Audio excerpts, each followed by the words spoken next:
We are back on a Saturday morning with today's money, and a lot of questions right now about how a second Trump presidency is going to impact your bank account. Stocks soared this week after the race was called for President-elect Trump. On Friday, the Dow closed at a record high, wrapping up its best week in over a year, along with the S&P 500. Wall Street is clearly happy, but what does it mean for you? We want to bring in CNBC senior personal finance correspondent and author of the CNBC Money 101 newsletter, Sharon Epperson, joins us this morning. Sharon, always nice to have you here. It's great to be here. Let's talk about this, particularly taxes, right? That was a key policy issue that Donald Trump ran on. We remember in 2017, he had the tax cuts, largely benefited higher income Americans right now. Do we expect this to be extended, and who could it impact? Well, it definitely has been impacting a lot of people. When you look at what the lower rates meant to people, particularly higher income people, seeing that rate drop from 39.6 to 37, that was significant. Higher standard deduction, higher child tax credit, all of those things very important to people.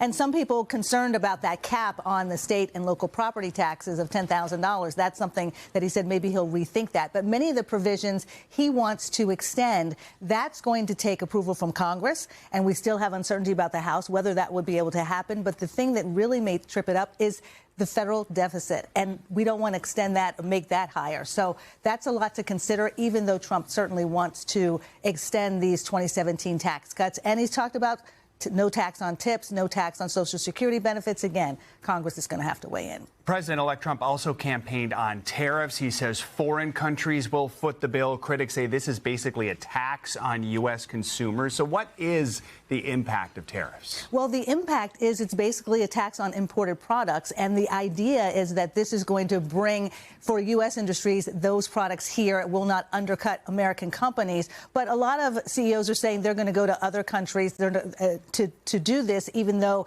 the universal tariff could be 10 or 20%, 60% on goods imported from China.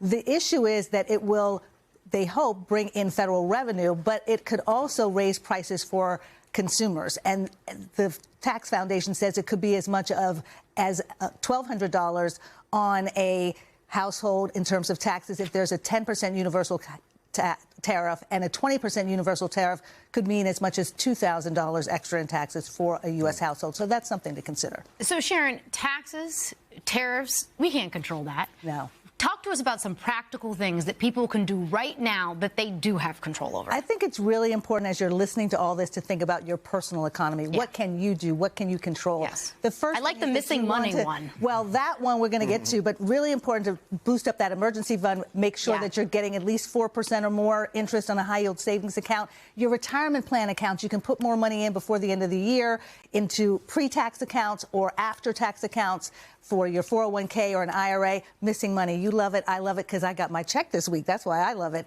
Go to missingmoney.com. It's affiliated with state treasurers. And unclaimed money, many people don't realize you closed a bank account when you lived in XYZ state. You forgot about it. Yeah. Go to the state treasurer's website. Find the unclaimed property office. There's a form you fill out. It's very simple. Literally took me 2 minutes. And in 2 weeks, I had a check for $25, enough for me to go out to a very low-priced dinner. Low-priced in New York City, sure. Sharon, thank you. Appreciate all the practical tips and even more great information on her Money 101 newsletter. You can sign up for that by scanning that QR code right you see there at the bottom of your screen. Love that little Sharon glamour shot right there. So nice. Hey, thanks for watching. Don't miss the Today Show every weekday at 11 a.m. Eastern, 8 Pacific on our streaming channel, Today All Day. To watch, head to today.com/allday or click the link right here.